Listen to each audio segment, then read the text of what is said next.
It's Miami, it's Florida State, and despite some struggles on the Florida State side at 1-2 at this point, should be a good one in Tallahassee, ESPN 3:30 Eastern Time this Saturday. And let's talk a little bit about the Noles.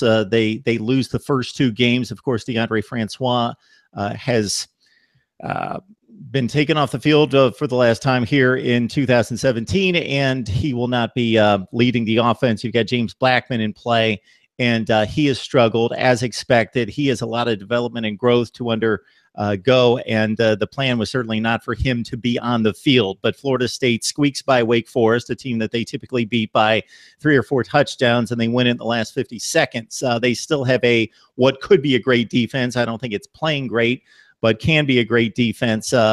Miami, suddenly the narrative changes so quickly, where Miami's a top 15 to 20 team preseason. Florida State's the top 5 team vying for a national championship, or so we thought. And then it kind of flips, and Miami gets past its first big hurdle in the Coastal, another big game here toward winning the ACC and becoming nationally relevant, while Florida State's just trying to survive the season and pull off an upset here, or I don't know what the line says, but at this point. So your thoughts about what you know about the Noles and what you've seen thus far? When you lose a guy like Francois, it's going to affect your entire season. I mean, in a sport that's already so quarterback heavy, and someone like him, who had a successful first year last year after redshirting his first year at FSU last year, he was very good and showed a lot of promise coming into this year. When you lose him on the first game to Alabama, which is a already tough matchup to win, but then not only do you lose, but you lose him. Insert a freshman who weighs about $170, and you can see when he's playing, and he's not a very big guy, and you wonder how many hits he can take. Obviously doesn't have a lot of experience, period.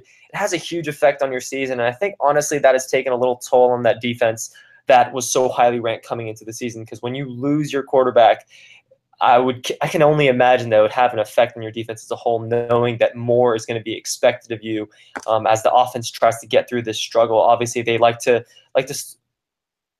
get the run game going like they did against Wake Forest, and they did successfully. But against a team like Miami, being the best one, the best one that Blackman has seen this far after NC State and Wake Forest, you have to imagine that Miami's going to be kind of letting him throw a little bit and seeing what he has kind of to offer. And obviously, we're going to plug up the run game. That's going to be our focus, and kind of going to let him beat us. And to this point, it doesn't necessarily look like he's all too ready for that matchup. So I would say Miami's defense right here has a huge advantage going up against a freshman.